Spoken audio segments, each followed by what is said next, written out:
Buenas tardes, ya son tardes por acá. Es un placer poder estar aquí y no sé si entienden la bendición que tienen del clima, ¿verdad?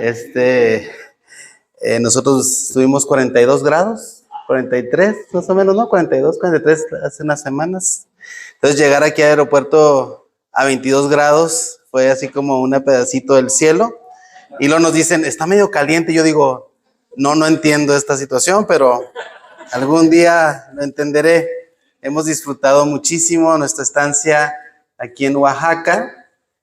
Y quiero agradecer a mi amado Padre por este tiempo y me permitan orar poniendo este momento tan importante en sus manos. Vamos a exponer la gloriosa y preciosa palabra de Dios y debe ser expuesta con mucho cuidado, reverencia y exactitud, y que Dios use a este instrumento inútil en las manos de Él, ¿sí? Señor, esta tarde te doy gracias por la bendición que me das estar con la iglesia, con el cuerpo de Cristo, con mis hermanos aquí en Oaxaca. Gracias, Señor, porque has sido bueno con nosotros. Ponemos este tiempo de la exposición de tu palabra en tus manos, pidiéndote que me permitas ser guiado por tu Espíritu Santo y no por mi propio criterio, ni no por mi propia idea, sino, Señor, seas tú quien hables a cada corazón en esta mañana. Te doy gracias por el cuerpo en este lugar y te doy gracias por la obra que has hecho y edificado aquí. Bendito sea tu nombre, en el precioso nombre de tu Hijo amado Jesucristo. Amén. Esta mañana voy a predicar no expositivamente, voy a predicar temáticamente, por lo cual estaremos moviéndonos algunos pasajes de la Escritura. Les voy a pedir que preparen sus Biblias en Proverbios 29-25, que es donde vamos a iniciar esta mañana nuestra predicación. Proverbios 29-25.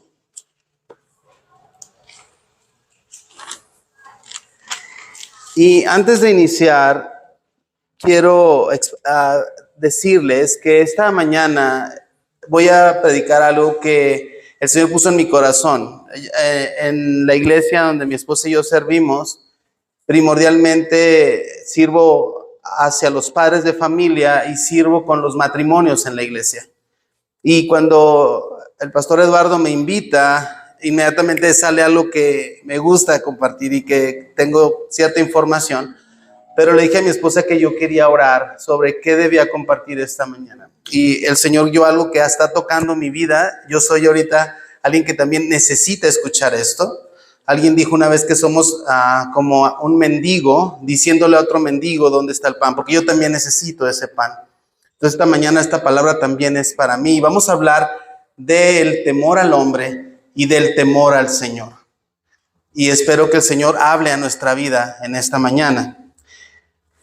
Vamos a leer Proverbios 29-25, espero que todos estén ya ahí. Dice, el temor al hombre es un lazo, pero el que confía en el Señor estará seguro.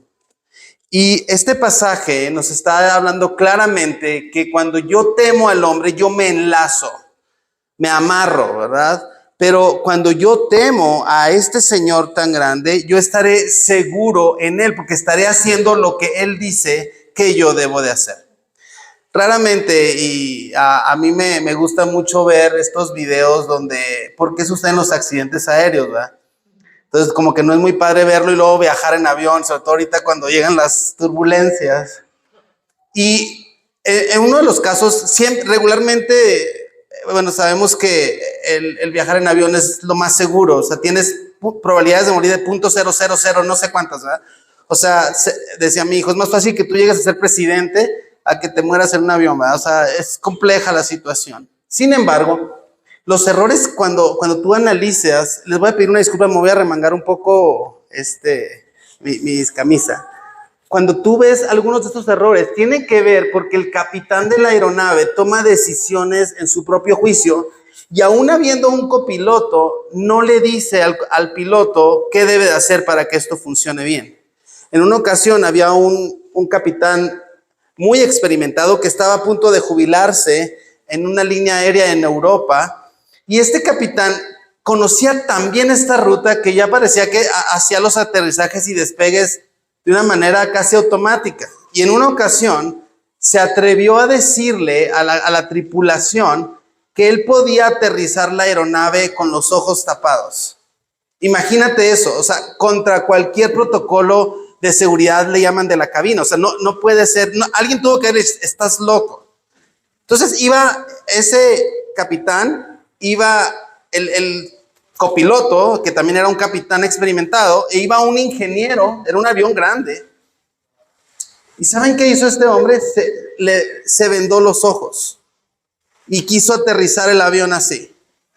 Lamentablemente, obviamente bajó el avión antes de tiempo, el avión rebota y hace una situación que todos mueren. Estamos hablando de más de 200 personas. Y la pregunta es, ¿por qué este capitán insensato tomó una decisión tan necia de poner en riesgo su vida y la de los demás? Pero la pregunta que deberíamos hacernos también es, ¿por qué nadie de los que va con él para ayudarle le dijo algo? Y mucho de lo que pasa aquí es porque tememos al hombre y queremos el favor del hombre. Nos gusta que la gente nos ame, nos gusta que la gente nos reconozca, nos gusta que la gente hable lo mejor de nosotros. ¿A nadie le gusta que la gente lo rechace o sí? La verdad no, te gusta que la gente diga, mira qué buen hombre, qué buena mujer es esta. Entonces, vivimos en una sociedad que teme demasiado al hombre. Al hablar del temor al hombre, nos estamos refiriendo a temer a cualquier persona, no a un hombre por género. Tú puedes temer a un joven. De hecho, si ustedes recuerdan, Pedro, cuando fue confrontado por una sierva joven y que le dijo, este es discípulo, le dijo, no es cierto, temió a una jovencita, ¿verdad? Entonces, el significado del temor al hombre puede inclusive implicar la admiración por alguien, ser controlado o dominado por la gente, adorar a otras personas, inclusive poner nuestra confianza en ellos. Entonces, el temor al hombre puede ser resumido de la siguiente manera. El temor al hombre es reemplazar a Dios por la gente. Es cuando yo reemplazo lo que yo tengo a Dios y quiero buscar en los demás lo que Dios ya me dio. Y tú dices, no hacemos eso, lo hacemos casi todos los días. Y ahorita vamos a ver eso. Ok, entonces, muchas personas le han dado diferentes nombres al temor al hombre. Uno es la presión social para nuestros adolescentes. Ustedes saben que hay jóvenes que están ahorita batallando en sus contextos escolares porque están haciendo cosas porque alguien lo dice o porque mi amigo lo hace. Algunos padres dicen, yo quiero que mis hijos vayan a una escuela así y que defiendan su fe. Y yo pregunto, ¿cuál fe? Me gusta mucho lo que van a tener con este hermano, ¿verdad? La crianza de los hijos. Vengan todos e inviten a personas para que entiendan cómo la Biblia informa sobre lo que Dios dice de cómo debemos ser padres. Pero nuestros hijos de muchas edades están sufriendo afuera porque quieren pertenecer, porque no les gusta el rechazo, porque no les gusta que la gente no los junte, como dicen, no los incluya en grupos. Entonces, ¿qué haces? Te conformas a lo que ellos hacen, ¿sí? Eso es el temor a la gente. Le llaman también presión social, también inclusive le llegan a llamar la codependencia a algunos psicólogos. Este es un problema universal, pasa en todos lados. Algo que pudiéramos saber si nosotros tememos a la gente es si tú escuchas la palabra evangelismo. ¿Cuántos evangelizamos? ¿Cuántos compartimos la palabra con los demás? ¿Cuántos tienen temor de traer una Biblia? ¿Cuántos vas en un lugar y tú puedes abrir la palabra o no abrir la palabra, pero compartir lo que sabes del Señor? Todos hemos estado ahí. Todos nos ha dado temor, inclusive algunos probablemente tengan temor de venir a esta iglesia, porque ¿qué van a decir los vecinos o qué va a decir mi familia? Eso es temor al hombre, porque Dios te ha llamado. Si Dios te ha llamado a ser suyo, tú tienes que responder más a Dios que aquellos con los que tú vives y honras y amas, ¿verdad? Porque primero está la honra a Dios antes que a cualquier otro ser. Entonces, una de las preguntas que nosotros podemos encontrar a lo largo de la Escritura es: ¿a quién vas a temer, necesitar o seguir? ¿Temerás a las personas o temerás a Dios en este día? No hables en toda tu vida, hoy, domingo 30 de julio. ¿Temerás a Dios o temerás a las personas? Y nosotros regularmente tememos a las personas por 3 razones. La primera es que no queremos que la gente descubra cómo somos y nos llegue a desestimar o a humillar. Otra es porque nos puede rechazar o se pueden reír de nosotros, como ridiculizarnos. Y la tercera es porque la gente, si conoce quiénes somos o en qué creemos, nos puede atacar, nos puede ridiculizar o nos puede inclusive oprimir. Y si ustedes observan, todo esto tiene que ver con una actitud de nuestro corazón. Es porque realmente muchos de nosotros no entendemos que hay un precio que pagar. El evangelio es gratuito, pero no es barato. Costó la sangre de nuestro amado Jesucristo, el cual nosotros, siendo enemigos de Dios, Él viene, se humilla de ser Dios a ser hombre, vive la vida perfecta que tú y yo deberíamos de haber vivido, que nunca podríamos haberla vivido. Él muere en una cruz, recibiendo la justa ira de Dios sobre Él, que tú y yo tendríamos que haber experimentado. Muere y resucita al tercer día para que algún día tú y yo estemos con Él. Todo eso hizo Cristo y muchas veces nosotros no entendemos. Y el propósito de esta predicación o este sermón tiene que ver con que tú y yo podamos entender qué tan santo es Dios y cuánto yo necesito de Él. Entonces, cuando yo empiezo a ver grande a Dios, empiezo a ver a la gente pequeña. Yo no puedo tener a la gente grande y a Dios grande. O tengo a Dios grande y a la gente pequeña, o tengo a la gente grande y a Dios pequeño. O sea, no puede haber una similitud en esa parte. Entonces, nosotros debemos reconocer que el temor al hombre es algo que pasa todo el tiempo en nuestras vidas. Y esto proviene desde Génesis 3, donde el hombre y la mujer pecan contra Dios y entonces se dan cuenta que están desnudos. ¿Y qué es lo primero que hacen ellos? Van y se cubren ellos mismos. Empiezan a no querer, que nomás había 2 personas en la tierra, era Adán y Eva. Ellos se cubren el uno del otro, ¿estamos de acuerdo? Pero aparte, ¿qué creen? Se quieren esconder de Dios. Y algo que pasa muy fuerte es que cuando el hombre peca, pasan 3 cosas, dice Miguel Núñez, y yo creo completamente que es correcto. Primero, el conocimiento del hombre se vuelve tinieblas acerca de Dios. O sea, el hombre habiendo sido justo, perfecto, sin pecado, ¿sí entendemos? Era recto, santo. Sí estamos de acuerdo con eso, ¿verdad? El hombre no iba a morir. El hombre iba a ser sempiterno. Dios es eterno. Nadie puede explicar eso porque todo lo que conocemos tiene un principio y un fin. Pero el hombre sí tuvo un principio y Dios sopla el aliento de vida sobre él. Y ahora el hombre es hecho a imagen y semejanza de Dios, en que el hombre es un ser pensante y puede entender a Dios. Y cuando este hombre es formado, iba a ser eterno.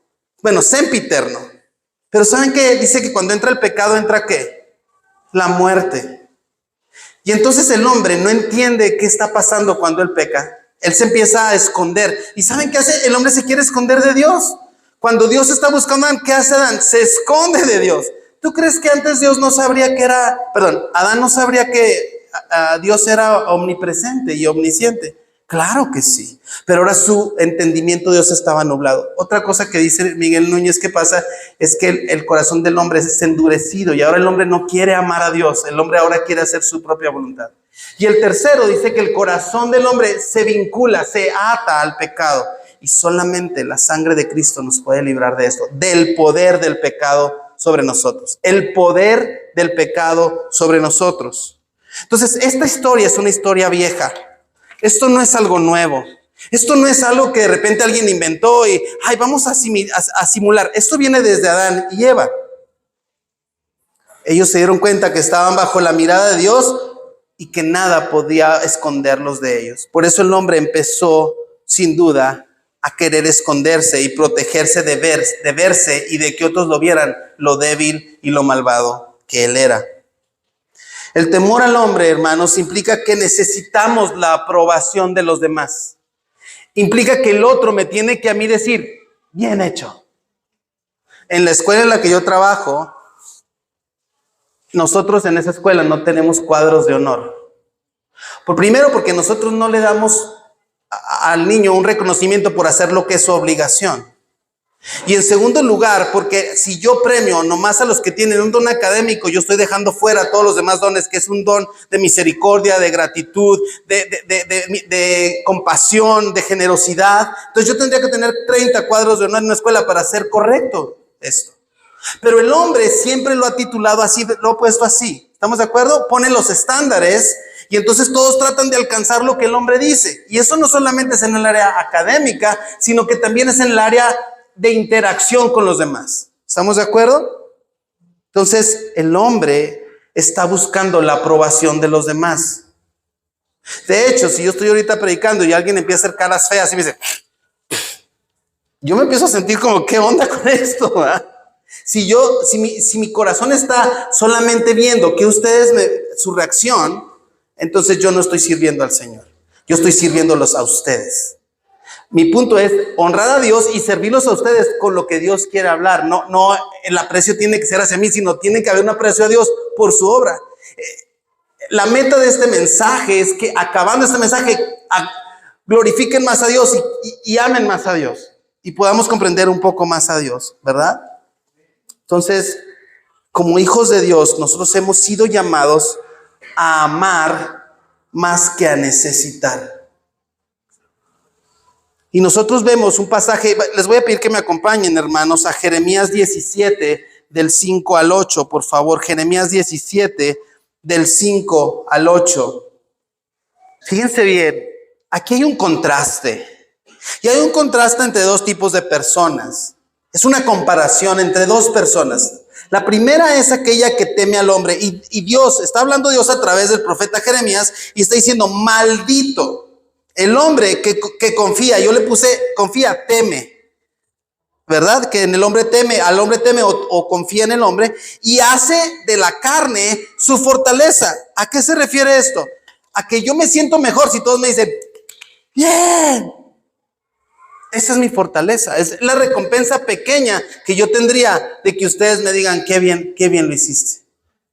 Pero no se compara con la gran recompensa de que mi amado Padre algún día llegara a decir, bien, buen siervo y fiel. En lo poco has sido fiel, en lo mucho te pondré, entra en el gozo de tu Señor. ¿Sí se fijan? La recompensa es muy pequeña, hermanos, lo que el hombre te puede dar. Y ahorita vamos a llegar a un punto de decir, ¿cómo es posible que yo le dé tanto peso a lo que el hombre dice? Y habla y dice cosas muy fuertes, como que será un arbusto en un lugar desolado, o sea, solitario, que no verá cuando venga el bien, o sea, no tendrá bien en su vida.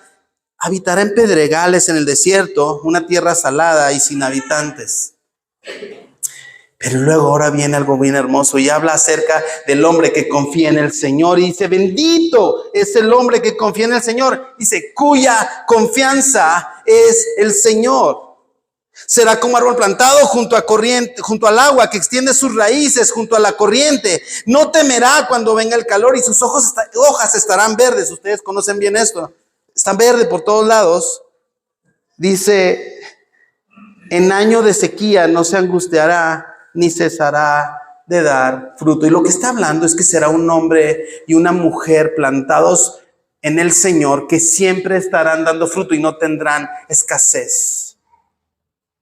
Y cuando hablamos de escasez, no solamente estamos hablando del área económica, estamos hablando del área espiritual, del área de crecimiento. Recuerden que el llamado nuestro de este lado de la gloria es hacernos a la semejanza de Cristo, la Cristo semejanza. También le llaman santificación progresiva. Entonces, en el Antiguo Testamento indica que estamos en una encrucijada. Esta encrucijada tiene que ver con o temo a Dios o temo al hombre, ¿verdad? Cuando Jesús envió a sus discípulos a predicar o a llamar a otros a entrar al reino, les recordó que encontrarían ciertos números de problemas. Uno es que la gente los iba a rechazar, ¿recuerdan? Los llevaría ante los tribunales y su ministerio sería un factor de división, por lo tanto harían enojar a muchas personas. Y llegamos a ver al primer mártir, Esteban, morir por algo así. ¿Qué hizo Esteban para que lo mataran a pedradas? Predicar el evangelio. Pablo lo golpearon, lo dejaron por muerto, lo apedrearon, naufragó. O sea, pero el Señor lo sostuvo. Por favor, acompáñenme ahora a Mateo 10, 28. ¿Sí entienden este pasaje? No temas al que puede matar al cuerpo. ¿Quién es el que puede matar al cuerpo? Otro hombre. ¿Estamos de acuerdo? Bueno, inclusive Dios mismo, pero otro hombre. Estamos hablando de matar. ¿Sabes? En esta sociedad actual en la que estamos, ¿cuál es una de las cosas peores que podemos hacer? No que nos maten, es que nos rechacen. Que no tengan el mejor criterio de mí. Y nos escudamos en el testimonio que yo trato de dar para que no me rechacen. Pero mi pregunta es, ¿qué es lo que Dios quiere? Entonces dice, no temas al que puede matar el cuerpo, pero no pueden matar el alma. Y luego nos dice, más bien, teman a aquel. Y si observan, la palabra aquel es mayúscula. ¿A quién se refiere a aquel? ¿A quién? Al Señor. Teman al Señor, que puede hacer perecer tanto el alma como cuerpo en el infierno. Y algo que tenemos que recordar es que tanto nuestros pequeños, nuestros hijos y nosotros algún día estaremos solos delante del Señor dando cuentas. Todos lo haremos. Romanos 10 habla de que es necesario que nosotros nos presentemos delante del juicio del Señor, ¿verdad? Del trono del Señor para dar cuentas por lo que hemos hecho. Mi pregunta es, ¿por qué quiero el aplauso del hombre en esta tierra, pero desecho al único que me puede salvar? Y aquí nos está diciendo, no temas al que te puede matar, teme a aquel que puede enviar tu alma al infierno. ¿Y quién es el que puede enviar tu alma al infierno? El Señor mismo. Entonces, si se entiende, vamos empezando a agarrar la perspectiva de lo que es el temor al hombre, y ahorita vamos a llegar con lo más glorioso que es el temor al Señor. La iglesia primitiva fue también influida por el mundo. La cultura judía convertía el mensaje del evangelio en una justicia por obras, y lo vemos en Colosenses, y lo vemos en Gálatas, y lo vemos en muchas de las cartas de Pablo, donde los judíos decían, sí, Cristo, pero agrégale circuncisión, pero agrégale alimentación, pero no, cuando solamente el sacrificio de Cristo bastaba para salvación. Si se fijan, el hombre quiere seguir haciendo sus normas, pensando que esas normas lo van a salvar, cuando las normas no salvan. Las normas regulan. Las reglas en tu casa y con una sanción hacen que tu hijo no cometa ciertas cosas, pero no necesariamente porque tenga una convicción de no hacerlo. El punto es llegar a la convicción de la alabanza a Dios a pesar del rechazo de los demás. Vivimos lamentablemente en estos días en una cultura de víctimas. La culpa siempre es de alguien más. Tú eres, le puedes decir a otra persona, responsable de mis acciones. Tú me hiciste enojar. Y bíblicamente, hermanos, nadie nos hace enojar. Tú eres iracundo. Nadie te desespera. Tú eres un impaciente. Yo soy un impaciente. ¿Sí me explico? Nadie me hace enojar.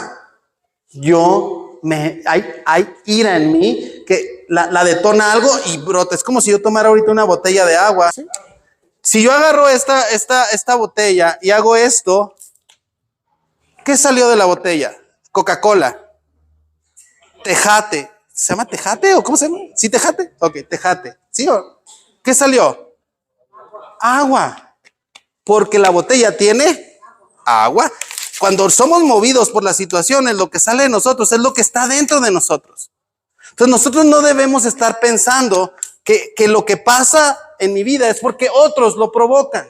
Entonces cuando yo tengo este cuidado y estoy tan pendiente de a ver qué hace la demás gente para que me apruebe y me diga, bien hecho, entonces yo pierdo la visión de lo que Dios me está llamando a hacer. Y me vuelvo alguien que quiere complacer a las personas.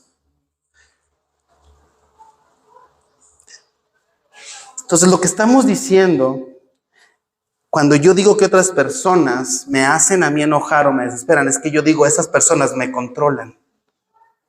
Ellas son mi Dios. Yo voy a servir siempre a lo que temo. Si yo temo a Dios, voy a servir a Dios. Si yo temo al hombre, voy a servir al hombre y voy a buscar que ese hombre me dé a mí lo que yo ya tengo en Cristo, que es el gozo, la aceptación, la tranquilidad, la paz. ¿Sí entienden? Hay personas que si alguien no está con ellos, no pueden tener paz.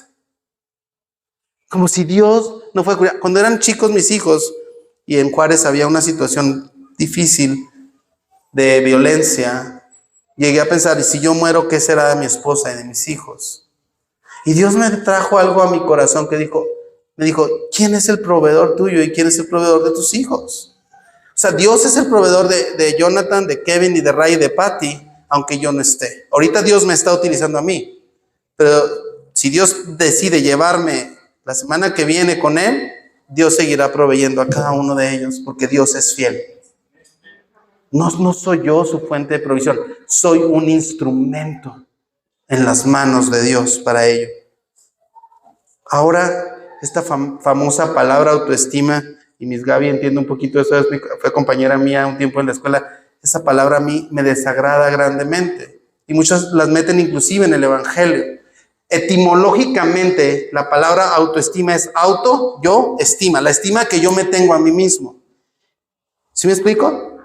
Un cristiano no debe vivir a la luz de la autoestima. Un cristiano debe vivir a la luz de la identidad que tiene en Cristo, porque lo que le da valor a la persona no es él mismo, es Cristo en él. Entonces, si yo la autoestima, ¿sabes cómo yo alimento mi autoestima? Con lo que los demás piensan de mí.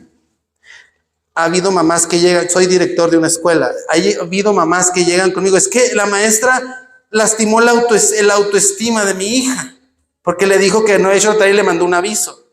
Un aviso que es, te aviso que tu hijo no trajo la tarea. ¿Por qué? ¿Por qué la maestra ya la trae contra mí? La autoestima de mi hija. Entonces la estima de esa hija tiene que ver con el valor que la maestra le manda un aviso. Entonces si le manda un aviso, la autoestima ya está abajo.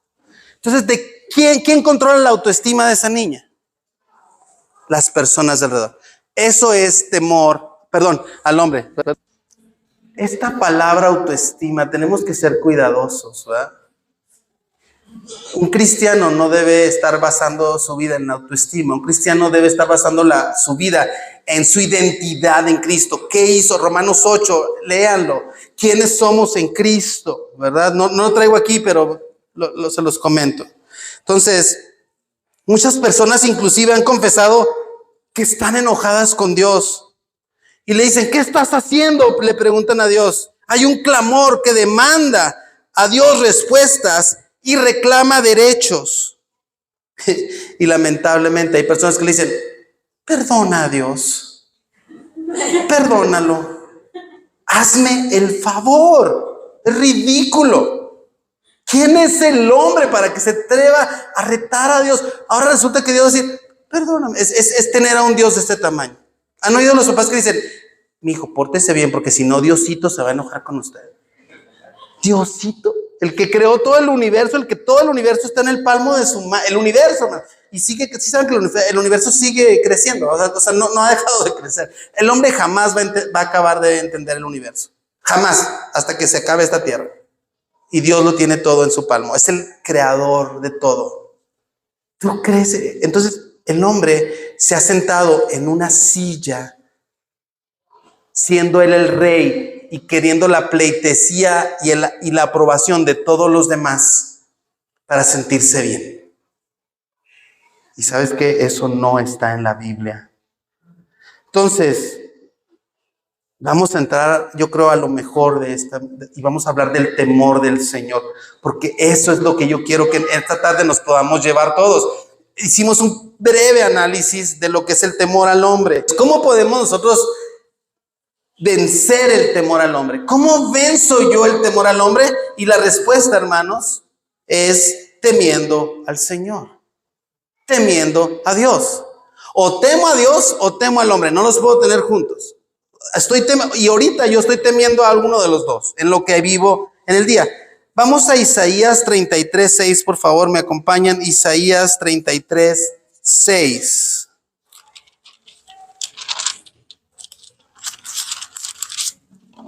Dice Isaías, ¿ya llegaron ahí? Isaías 33:6. Dice la palabra de Dios: Él será la seguridad de tus tiempos, abundancia de salvación, sabiduría y conocimiento. ¿Y qué dice? El temor del Señor es tu tesoro. ¿Cómo? Sí, el temor del Señor es un gran tesoro para nosotros. El temor del Señor debe ser algo valioso para ti. Si alguien te regalara 100,000 pesos y te dijera, ¿cómo se llama, hermana, usted?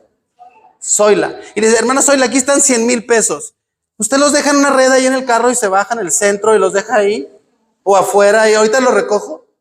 Claro que no, agarra los 100,000 y los guardas, ¿verdad? Imagínate un tesoro, tú lo cuidas. Entonces, todas las experiencias del temor al hombre comparten por lo menos una cosa en común. Y lo común en todos nosotros cuando tememos al hombre es que al hombre lo vemos grande. Las personas han crecido hasta llegar a ser ídolos en nuestras vidas. ¡Oh! ¿Ídolos en nuestras vidas? ¿Que eso no es en otro lado? Nope. La idolatría es más común en nosotros. Decía Calvino que nuestro corazón es una fábrica continua de ídolos. Nosotros, hermanos, fuimos creados para adorar a Dios. La adoración no es una actividad con una guitarra, que le doy gloria a Dios por nuestros hermanos que nos ayudaron a adorarlo. La adoración no es una actividad, la adoración es una identidad. O sea, tú y yo, Dios nos formó para adorarlo a Él todo el tiempo, pero dejamos de adorarlo a Él. ¿Y qué crees? ¿Dejamos de adorar? No, todo el tiempo estamos adorando. La pregunta es, ¿a quién estamos adorando hoy? ¿A quién adoramos el lunes? ¿A quién adoramos el martes, el miércoles, el jueves, el viernes, el sábado y el domingo? ¿A quién estamos adorando? Puesto que en nuestro corazón no hay espacio para adorar a Dios y a la gente al mismo tiempo, cuando las personas son grandes, Dios es pequeño. Y es cuando no creemos en Dios.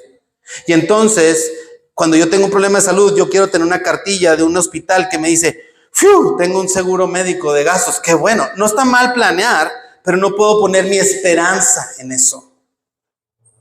Porque Él es mi sanador y Él me va a proveer para lo que yo necesito. Y si yo tendría que morir ahí por no tener esa atención médica, pues era el plan de Dios. Está loco el hermano. No, hermanos, es que hay una cosa que se llama la providencia de Dios. Dios tiene cuidado de cada cosa que pasa en nuestras vidas. Y si tú tienes a Dios grande, tu vida, tú vas a tener paz que sobrepasa el entendimiento. ¿Sabes por qué sobrepasa el entendimiento? Si ahorita hay una tormenta, es más, ahorita que llovió, yo no vi a nadie preocupado que sacó un paraguas ni, no, están todos. Es más, yo estaba súper a gusto. ¿Por qué? Porque hay un techo. Tú tienes tranquilidad porque no sabes que no te vas a mojar. Mi hermano Iván y su esposa tienen sus bebés. No corrieron a guardarlos al carro porque saben que van a estar bien. ¿Sí me explico? Entonces, esa paz es comprensible. Pero ¿qué pasaría si estamos en una montaña? Allá en la sierra, que no empieza a llover terriblemente, nuestros carros se pueden quedar atascados, no hay un refugio, a lo mejor no tendríamos la misma paz que ahorita tenemos.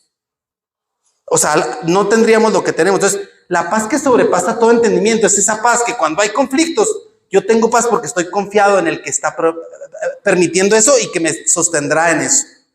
Por eso esa paz sobrepasa el entendimiento. Y yo no sé por qué me fui ahí, pero no venía aquí, pero ahí va. Entonces, ¿qué es entonces el temor al Señor? Bueno, el temor del Señor, al igual que el temor a la gente, incluye todo un espectro, toda una gama, muchas actitudes. Por un lado, temor del Señor significa terror hacia Dios. Y mucha gente dice, no, el temor al Señor no tiene que tener terror. Dios es amor. Ok, sí sabes que Dios es amor, pero también es, o sea, Dios juzgó. La propiciación es que Jesús recibió la santa ira de Dios sobre él. ¿Sí me explico? O sea, nunca, escuchen bien, en la eternidad jamás el Padre y el Hijo se habían separado. Y ahora escuchabas a Jesús diciendo, Elí, Elí, ¿por qué me has abandonado? Cuando dice, si es posible, pasa de mí esta copa. Está hablando de la copa de la ira de Dios por nuestro pecado. Jesús no estaba diciendo que no quería la cruz. Jesús lo que no quería era separarse de su Padre. Nunca había pasado. Ahora Jesús iba a ser enemigo de su Padre por ti y por mí. Y ese juicio, esa ira cayó sobre Cristo. Y este fue un hecho de amor, de que se hizo la justicia, porque tenía que pagarse un precio por el pecado y lo pagó un inocente. Sabemos que la paga del pecado es muerte, pero Jesús no pecó. Entonces, ¿por qué murió? Por ti y por mí. Entonces, Dios no nomás es amor, Dios también va a enjuiciar a aquellos que son sus enemigos algún día. Entonces, tener una imagen de que Dios es amor es hacer un Dios. Dios sí es amor, ¿sí me explico? Pero faltan más cosas. O sea, Dios es tan grande que no lo puedes categorizar en una sola palabra. Entonces, creo que si nosotros entendiéramos la santidad de Dios y comprendiéramos nuestra vida, podríamos verlo a la luz de lo que vemos en la Escritura, de todos estos hombres que alguna vez tuvieron una experiencia en el Espíritu delante de Dios. Decían, soy hombre muerto. ¿Recuerdan? Soy hombre muerto. Ni querían voltear. O sea, dije, ya me morí. Y Dios en su gracia lo sostuvo. Porque Dios es un Dios santo. Pero también el temor al Señor puede ser entendido como una sumisión reverente. Que tú obedeces a Dios de una manera reverente, es con reverencia, con el darle a Dios la autoridad que Él tiene en tu vida. Ser obediente a Dios, adorar a Dios, ser dependiente de Dios, confiar en Dios, tener esperanza en Dios. Deleitarte en la obediencia de Dios. Eso es temor al Señor. El principio de la sabiduría es el temor al Señor, porque tú serás una persona sabia cuando hagas lo que Él te dice que debes hacer. La palabra santo, en el sentido bíblico, es definido como separado o apartado. ¿Recuerdan? Distinto, inclusive inmaculado, que solamente es para Dios. Cuando la palabra santo se refiere a Dios, significa que Él es diferente a nosotros. Ninguno de nosotros somos iguales a Dios como omnipresentes, omniscientes. ¿Sí me explico? Pero al hablar de que hemos sido hechos a la imagen y semejanza de Dios, es que cuando Dios sopla su aliento de vida en el hombre, ahora el hombre tiene la capacidad de ver hierve el agua y decir, híjole Señor, cuán hermoso eres tú. No hay otro Dios como tú. Si se para un chango y ve eso, el chango no entiende lo que está viendo. Si le das una Biblia a un chango, se la va a comer o la va a romper. Bueno, no nomás a un chango, pero regularmente a un chango. Pero el hombre no. El hombre puede entender. El hombre puede dimensionar en su capacidad a Dios. La santidad, hermanos, escuche, esto es bien importante, esto me impactó mucho. La santidad no es uno de los muchos atributos de Dios, sino que es su naturaleza esencial y manifestada en todas sus cualidades. La sabiduría de Dios es santa, su belleza es santa, su majestad es santa. ¿Sí me explico? Cuando veías a los serafines, recuerda que decían santo, santo, santo, es agregarle a santo más santo. Santo, más santo, más santo. O sea, cada vez más, si les estoy muy contento, ustedes entienden que no nomás estoy contento, sino que estoy contento, o sea, estoy más contento que lo normal sería estar contento. No sé si se explica, está medio rara la onda, pero por ahí va. Santo, cuando dices santo, santo, santo, es que Dios es santo.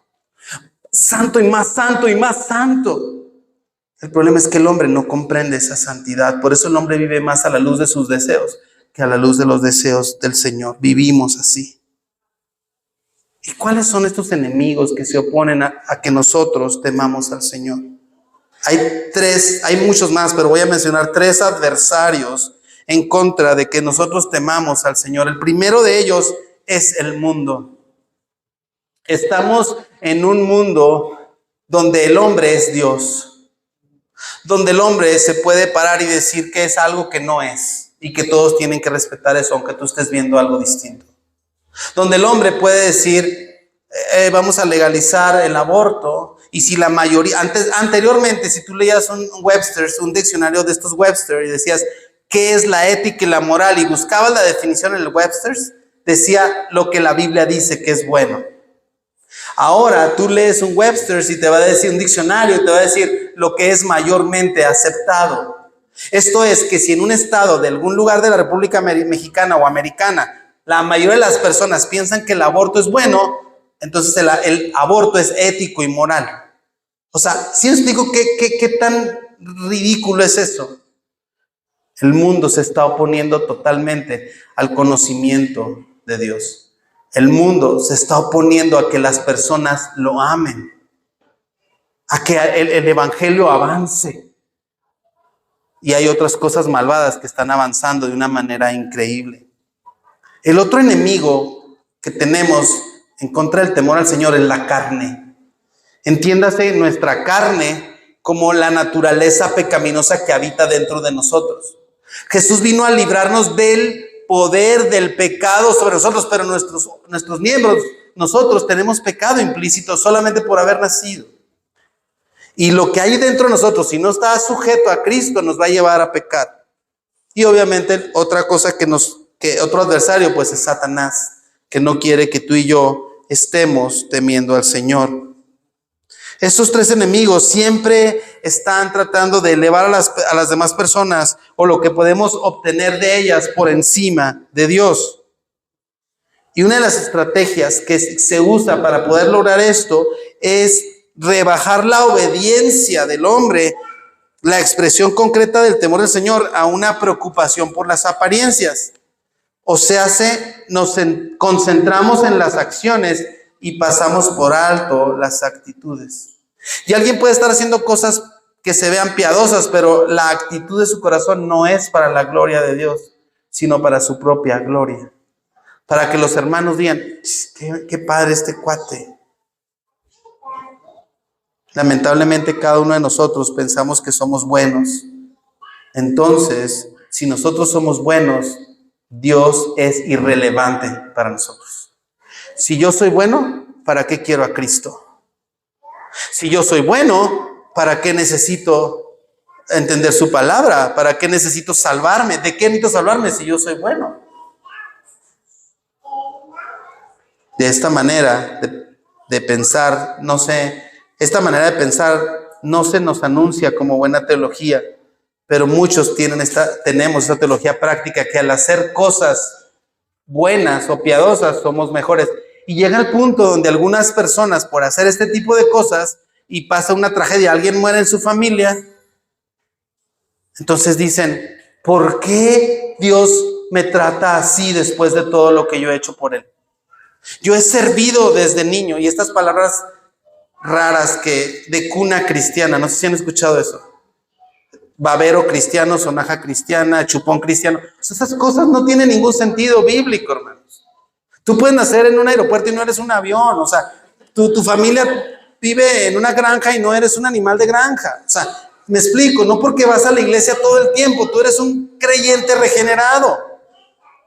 Hay creyentes, personas que creen que Jesús es el Hijo de Dios, que vino a morir por nosotros, que saben que hay una Trinidad, pero eso no significa nada para ellos cuando ellos actúan en el mundo. Solamente son creyentes. De hecho, los demonios también creen y tiemblan. Pero el creyente regenerado es aquel que el evangelio le impacta su vida y vive en amor y en gratitud para el Rey, dando su vida por el Señor. Entonces, muchas personas piensan, yo soy una persona buena que ocasionalmente hace cosas malas.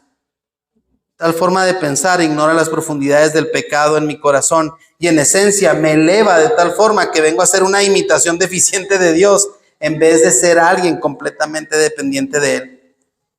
¿Ustedes recuerdan Mateo 27, 21 al 23? ¿Me acompañan, por favor? Mateo 7, 21 al 23. No todo el que me dice Señor, Señor, entrará en el reino de los cielos, sino el que hace la voluntad de mi Padre que está en los cielos. Muchos me dirán en aquel día, Señor, Señor, ¿no profetizamos en tu nombre? No profetizamos en tu nombre, y en tu nombre echamos fuera demonios, y en tu nombre hicimos muchos milagros. Escuchen bien. Jesús está hablando aquí, esta es parte del Sermón del Monte, y en el capítulo 7 hay varias comparaciones: el que construye sobre la roca, el que construye sobre la arena, aquel que el que escucha la palabra y la hace, el que no la hace, ¿verdad? El de la puerta ancha, la puerta estrecha, siempre hay un comparativo. Pero en esta parte, Jesús empieza diciendo, no todo el que dice Señor, Señor, entra en el reino de los cielos, sino el que hace la voluntad de mi Padre que está en los cielos. ¿Quién es el que va a entrar en el reino de los cielos según Jesús? El que hace todas las obras, ¿verdad? El que toca bien padre, el que predica, el que ayuda. ¿Es el que dice? El que obedece. Y luego dice, muchos me dirán aquel día, Señor, Señor, y fíjense que los tres dicen las tres cosas que hacen. Dice, en tu nombre echamos fuera demonios, en tu nombre profetizamos y en tu nombre hicimos milagros. En el nombre de Jesús. Eran creyentes. ¿Estamos de acuerdo? Pero fíjense cómo termina. Entonces les declararé, jamás los conocí, apártense de mí los que practican la maldad. Y yo pregunto, ¿cómo echar fuera demonios, orar profetizar y hacer milagros es maldad? Es maldad porque no se está haciendo en dependencia de Dios. Es maldad porque ellos están haciendo sus propias obras para ser reconocidos por las demás personas. Entonces, el pecado frecuentemente va acompañado de muchas cosas buenas que dificultan mucho su visualización. Por ejemplo, a alguien que le gusta ahorrar, mi pregunta, ¿el ahorro es bueno? ¿Ahorrar es bien? ¿Es bueno? Claro que es bueno. Pero ¿qué pasa cuando ahorras y no quieres dar a la obra? Por ahorrar. O ves a un hermano en necesidad y no ayudas al hermano porque estás ahorrando. ¿O qué del trabajo? ¿Es bueno trabajar? Claro que Dios nos llama a trabajar, nos llama inclusive a expander lo que Él ha creado y mejorarlo. No mejorarlo porque no lo pudo hacer, sino para que tú lo desarrolles. ¿Estamos de acuerdo? Dios puso al hombre, antes de que el hombre pecara, el hombre ya tenía asignado cosas que tenía que hacer. El trabajo es bueno, pero ¿qué pasa con el hombre que se queda en su trabajo 12 horas y no ve a su familia y a su esposa? ¿Es bueno entonces el trabajo? Es que el problema es cuando eso ya se sale del orden que Dios ha establecido. ¿Sí se fijan? Entonces, qué fácil es deshonrar a Dios en esas partes. Cuando no tememos a Dios, sino a cualquier cosa, una persona o cualquier otra cosa en la cultura humana, dice Satanás se goza en las tinieblas que hemos creado y nos engaña. Por medio de mentiras y otros engaños, minimiza nuestro pecado, sugiere que Dios es distante y que no se puede confiar en su palabra. Cuando yo no temo a Dios, entonces yo soy Dios. Entonces yo digo que está bien y que está mal y yo me autoevalúo. ¿Me explico? Y veo al violador y veo al ladrón y veo al sicario, digo, malvados, ¿verdad? Merecen la muerte. Qué bueno que yo no soy. Está como el fariseo y el recolector de impuestos. ¿Sí entienden lo que era? El recolector de impuestos era un traidor, era un judío extorsionando a los judíos. Porque él tenía que cobrar, por ejemplo, Roma le decía, quiero que me des $10 por cada persona. Y él cobraba $15 por para quedarse con 5. Y la gente le pagaba, o si no, el Imperio Romano apoyaba. Entonces era así como lo peor de la sociedad. Y estaba un fariseo que era un si saben, los fariseos conocían el Pentateuco de memoria. Sí, 8,000 y garra versículos para aquellos que saben versículos. No sé quién le pega a eso, ¿verdad? Y decía, estaba el recaudador de impuestos delante del Señor y el fariseo decía, qué bueno que no soy como ese. Yo diezmo, yo ayuno, y casi decía, yo me sé el Pentateuco, sé la escritura, la gente me da pleitesía. Qué bueno que no soy como este mugroso, ¿verdad? Y el recaudador de impuestos decía, sé propicio a mi pecador. Y Jesús dice, uno bajó justificado. ¿Sí saben quién fue el que fue justificado, verdad? El recolector de impuestos. Porque él entendió su condición de pecador delante de un Dios santo. El otro era santo en sí mismo. El problema es cuando lleguen delante de Dios, ¿qué va a pasar con los que se basan en sus propias obras? Van a ser condenados al fuego eterno. Porque toda la obra que hagamos nosotros es maldad, fuera de lo que Dios nos ha llamado a hacer. Dice Romanos 3 que no hay bueno ni uno solo, no hay quien busque a Dios, no hay ni siquiera uno solo. Lean a esa parte de Romanos 3. Eso es la Biblia. Con tales adversarios, el crecimiento en el temor del Señor no será un proceso sin contratiempos. Al contrario, será el camino hacia la guerra. Debemos odiar las suposiciones malvadas e impías del mundo. Debemos odiar nuestra propia naturaleza pecaminosa y debemos de odiar a Satanás porque es nuestro enemigo. Para lograr estas tareas se requieren los recursos más poderosos que tenemos. ¿Cuáles son los recursos que tenemos como cristianos para temer a Dios y honrarlo a Él? Primero que nada está la palabra. Ahorita nuestra hermana leyó 2 Timoteo 3:16. Exactamente. Toda la escritura es inspirada por Dios, útil para enseñar, para redarguir, ¿verdad? La palabra, hermanos, no sé si entienden, es el logos de Dios. Es la revelación de Dios a nuestras vidas. En muchos lugares ahorita hay iglesias que llaman a profetas, les llaman, que parecen más bien adivinos. ¿Sí sabes lo que debe hacer un profeta? Hablar la palabra de Dios. Cuando Isaías y Jeremías hablaban delante del pueblo, no le decían, David, veo que vas a ser rico. Dios te va a dar $10 millones y vas a ir a Australia. ¿Eso era un profeta? ¿Sabes lo que decía el profeta? Arrepiéntate. Viene juicio de Dios, arrepiéntete. ¿Y sabes por qué había profetas? Porque no estaba toda escrita la palabra. Entonces Dios usaba a sus siervos para hablar su voluntad. ¿Pero qué creen? Ya está escrita, ya está cerrado el canon. Aquí está la palabra de Dios desde Génesis a Apocalipsis. Si hay un profeta que hable, ¿qué debería hablar ese profeta? La palabra de Dios. De hecho, cuando tú estás hablando la palabra de Dios, tú estás hablando profecía, estás hablando la palabra. Entonces la palabra, hermanos, es la forma en la cual nosotros vamos a conocer a Dios. Tú no puedes amar a alguien que no conoces. Tú no puedes amar a alguien que no conoces. Mi hermano de lentes allá atrás, ¿cómo se llama, hermano? Sí. ¿Melsot? Brisot, perdón, no escucha bien. Brisot. Hermano Brisot, ¿cuál es la comida favorita de mi esposa, Patti?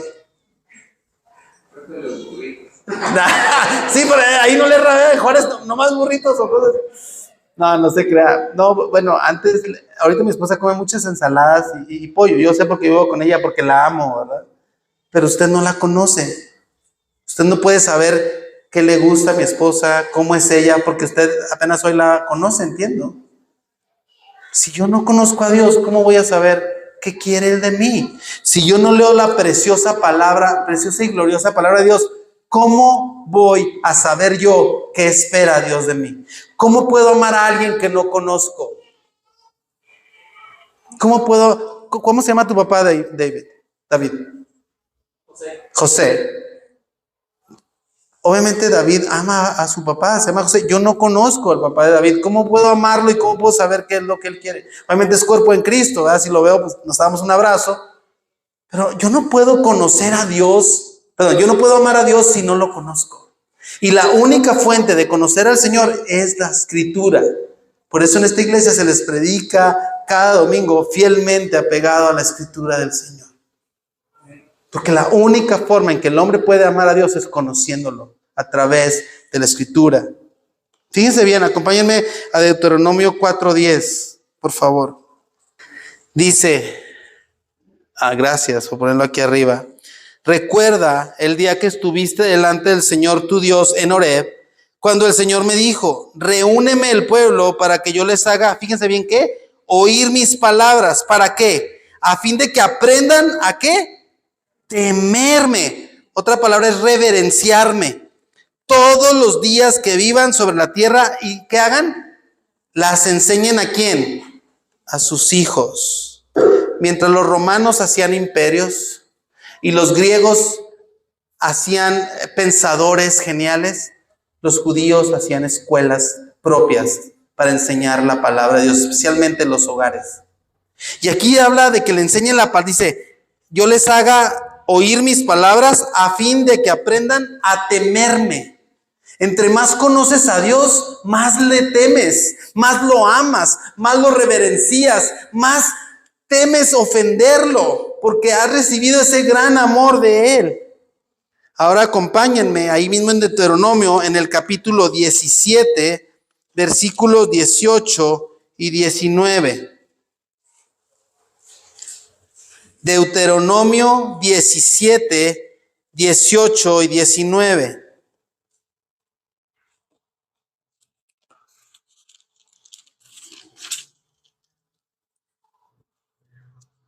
Dice, y cuando él se siente sobre el trono de su reino, escribirá para sí, está hablando, ¿verdad?, de los reyes, una copia de esta ley del libro, de ley en un libro, en presencia de los sacerdotes levitas. La tendrá consigo y la leerá, ¿cuándo?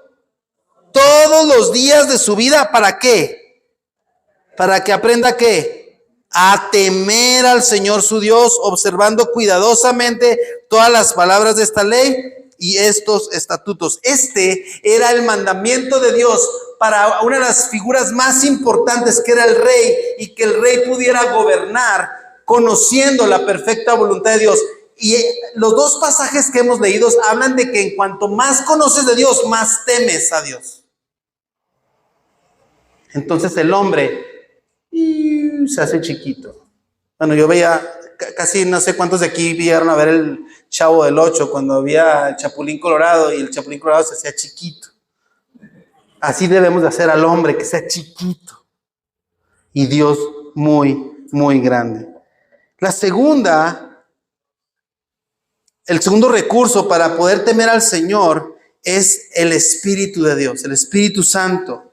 Y quiero que me acompañen, por favor, a Efesios 3, 16 y 17. La carta a los Efesios 3, 16 y 17. Fíjense lo que dice ahí. Les ruego que Él les conceda a ustedes, conforme a las riquezas de su gloria, el ser fortalecidos con poder, ¿por quién? Por su espíritu en el hombre interior, de manera que Cristo habite por la fe en sus corazones. También ruego que arraigados y cimentados en amor, ustedes sean capaces de comprender, ya me fui hasta el 18, ¿va? Con todos los santos, cuál es la anchura, la longitud, la altura y la profundidad de conocer a Cristo. El Espíritu Santo, si ustedes recuerdan, Dios primero, el hombre cohabitaba con Dios en el Edén, ¿recuerdan? Después el hombre es separado y Dios les pide que haga un tabernáculo en el desierto para estar entre ellos. ¿Sí recuerdan? Lugar santo, lugar santísimo. Nomás una persona puede entrar al lugar santísimo. el sacerdote. Posteriormente viene Jesús y Jesús anda entre ellos. Otra vez, Jesús hecho hombre. Y lo dijo Jesús, les conviene que yo me vaya porque vendrá otro después de mí que les recordará mis palabras y los consolará. Y vino el Espíritu Santo ahora. ¿Y saben dónde muere el Espíritu Santo en los que han rendido su vida a Cristo? ¿Dónde está ahora Dios? En nosotros. Antes era entre, con, y ahora es en nosotros. Por eso nosotros somos el templo del Espíritu Santo. ¿Sí saben que la iglesia no es el edificio? Gracia redentora son ustedes, la iglesia. De hecho, lo que tendríamos que decir correctamente el domingo será: voy con la iglesia, no voy a la iglesia.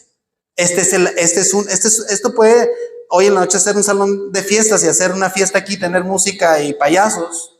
Digo, no debería ser, pero la iglesia somos los que estamos sentados aquí. ¿Estamos de acuerdo? Y el Espíritu Santo vive en su iglesia y es lo que nos ayuda a temer al Señor y recordarnos la palabra del Señor. Y en tercer punto está el cuerpo de Cristo. Fíjense bien, el cuerpo de Cristo es otro recurso que tenemos para alentarnos a temer al Señor. Me acompañan por favor a Efesios 4, ahí mismo estamos en Efesios, váyanse al 4, del versículo 11 al 18. Efesios 4, del 11 al 18, y dice así: y él dio a algunos ser apóstoles, a otros profetas, a otros evangelistas, a otros pastores y maestros, a fin de ¿qué? Capacitar a los santos para la obra del ministerio, para la edificación del cuerpo de Cristo. Escuchen bien, edificación. Hasta que todos lleguemos a la unidad de la fe y del pleno conocimiento del Hijo de Dios, a la condición de un hombre que maduro, a la medida de la estatura de la plenitud de Cristo, que era lo que yo les platicaba ahorita, que la meta del creyente de este lado de la gloria es la Cristo semejanza. Es hacernos semejantes a Cristo. Gloria a Dios por ello. Y lo dice: entonces, ¿qué? Ya no seremos niños sacudidos por las olas y llevados de aquí para allá por todo viento de doctrina, por la astucia de los hombres, por las artimañas engañosas del error. Más bien, al hablar la verdad en amor, ¿qué haremos? Creceremos en todos los aspectos de aquel que es la cabeza. ¿Quién es? Cristo, de quien todo el cuerpo, estando bien ajustado y unido por la cohesión que las coyunturas proveen, conforme al funcionamiento adecuado de cada miembro, produce el crecimiento del cuerpo para su propia edificación. Y escuchen esto: y esto digo, pues, y afirmo, está hablando Pablo, juntamente con el Señor. ¿Qué nos dice Pablo? Esto es bien importante: que ustedes ya no anden como andan también los gentiles. ¿Cómo andan los gentiles? En la vanidad de la mente, queriendo agradar a los demás, queriendo establecer su propio reino. Dice, en la vanidad de la mente, ellos tienen entenebrecido su entendimiento, están excluidos de la vida de Dios. ¡Qué terrible! Por causa de la ignorancia que hay en ellos por la dureza de su corazón. El cuerpo de Cristo, hermanos, debe alentarse a sí mismo para glorificar a Dios. Debe estar trayendo la palabra de Dios a otros. Debe estarse alentando. Si hay una charla, decir, ¿qué te ha mostrado Cristo esta semana? ¿Qué te mostró Cristo? Dime una evidencia de gracia. ¿Por qué estás agradecido esta semana? ¿Qué hizo Dios en tu vida? ¿Sabes qué, hermano? Ora por mí. Me siento necesitado. Y alguien puede orar y puede traer palabra del Señor a tu vida. Y eso trae armonía en el cuerpo y trae un temor del Señor. Para concluir, quiero leer dos pasajes más. ¿Me pueden acompañar a Isaías 2, por favor? 2:22. Y fíjense lo que dice Isaías 2:22.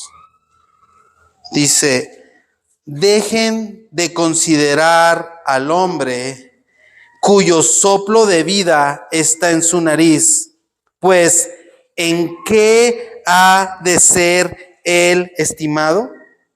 Deja de considerar al hombre como alguien tan importante. Y no estoy hablando de que no pongas atención a poder servir a otro hombre, pero cuando tú le das esa supremacía al hombre y lo pones por encima de Dios, es un mortal igual que tú. Su vida está en el soplo en su nariz. Él deja de respirar e igual que tú, él va a morir. Todos aquí, algún día, todos aquí, todos los que estamos aquí, algún día, todos nosotros vamos a estar delante de Dios. Y lo más importante no es qué ministerio hiciste, qué aptitudes y dones tuviste. Lo más importante es qué hiciste con Cristo en tu vida. ¿Cómo honraste a Cristo hasta el final de tus tiempos? Tu vida es frágil. Tu vida se va así, te cambia la vida así. Así, hermanos. Así, rápido. Las cosas cambian. Como familia, estamos pasando una situación difícil. Mi padre hace 3 meses le detectaron 2 tumores cancerígenos en el cerebro. En marzo yo podía hablar con mi papá, tener una charla con él. Ahorita mi papá no puede hacer eso. No se recuerda mi nombre, ya no puede comer con un tenedor, tiene que agarrar, o sea, ya está extraviado. Y médicamente mi papá ya está desahuciado. Y la vida cambia así. Así, hermanos. Más rápido de lo que uno piensa. ¿Por qué tememos tanto al hombre? ¿Por qué quiero poner en el hombre mi paz, mi gozo, mi esperanza? ¿Por qué el hombre fija tanto de mi estándar de mi vida? ¿Por qué necesito que otros me estén diciendo tú eres lo máximo, tú eres el mejor, lo que haces, wow? Cuando probablemente eso que me dice el hombre, wow, Dios lo desaprueba. Y voy a hablar a los padres antes de llegar al pasaje final. Lo más importante, papá, que tú debes de hacer es instruir a tus hijos para que teman a Dios.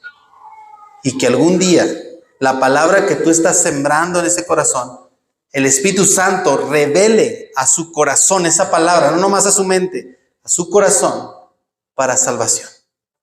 Porque no importa si mi hijo va a Harvard, a MIT o Caltech o a Europa, si es un perdido, necio en sí mismo, pensando que es muy listo. Prefiero que mis hijos amen a Dios y rindan su vida al Señor y sepan que no hay nada mejor para ellos que Dios. Y voy a finalizar, ahora sí, después de 2 veces que ya he dicho todo. Jeremías 2, del 4 al 13, hermanos. Jeremías 2, del 4 al 13.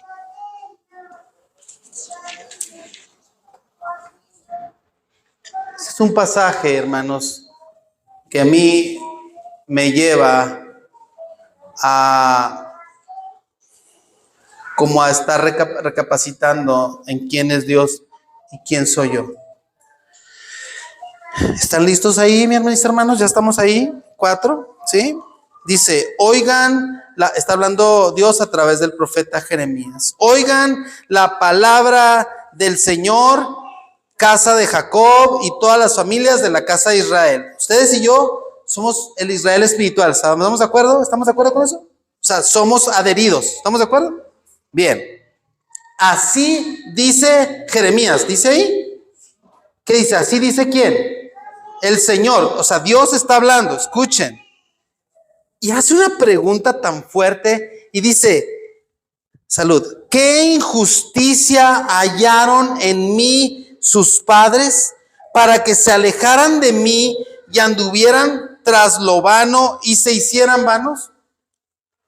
Dios hace una pregunta a través del profeta y dice, bueno, ¿qué injusticia halló mi pueblo en mí? Que se hicieron vanos y buscaron lo vano. ¿Y qué es lo vano? Lo de este mundo. Es hueco, lo de este mundo es hueco. ¿Estamos de acuerdo con eso? No tiene peso. Y luego fíjese bien lo que dice. Tampoco dijeron, ¿dónde está el Señor que nos hizo subir de la tierra de Egipto, que nos condujo por el desierto, por una tierra de lugares desolados y barrancos, por una tierra seca y tenebrosa, una tierra por la que nadie pasó y donde ningún hombre habitó. Y aquí les recuerda a Dios al pueblo de Israel, les dice, no los saqué yo de Egipto y los llevé a un lugar, por lugares que eran inhóspitos. Solamente el cuidado de Dios podía. En la noche una columna de fuego para regular la temperatura. Y en el día una columna de nube para que no se quemaran en el desierto. Vengo del desierto, les digo algo que sí sé, de esa onda. Estaba bien duro, ¿verdad? Dios los guardó. Y luego dice, yo los traje a ustedes a una tierra fértil para que comieran de su fruto y de sus delicias, pero vinieron y contaminaron mi tierra y de mi heredad hicieron abominación. Y luego dice algo bien fuerte, los trajo a esta tierra donde ellos habían estado más de 400 años como esclavos, con latigazos, comiendo de lo peor. ¿Y sabes qué? Dios los trajo a una tierra donde había algo mejor. Pero ellos, en vez de agradecerlo, ¿sabes qué hicieron? Se alejaron. Hablaba con uno de mis hijos. Dije, ¿sabes qué es lo más difícil de entender, pero que lo que más vivimos? Es que a veces somos bendecidos por Dios y esa bendición nos aleja de Dios. Hoy ya tengo lo que yo quiero y me alejo de Dios. Hoy ya tengo esto y me alejo de Dios. Y a veces se quita eso y ¿qué hacemos? Con Dios. Fíjense lo que dice enseguida. Los sacerdotes, o sea, las personas que tendrían que haber guiado al pueblo, no dijeron, ¿dónde está el Señor? No buscaron al Señor. Los que se ocupaban de la ley no me conocieron. Los que los gobernaban, ¿verdad?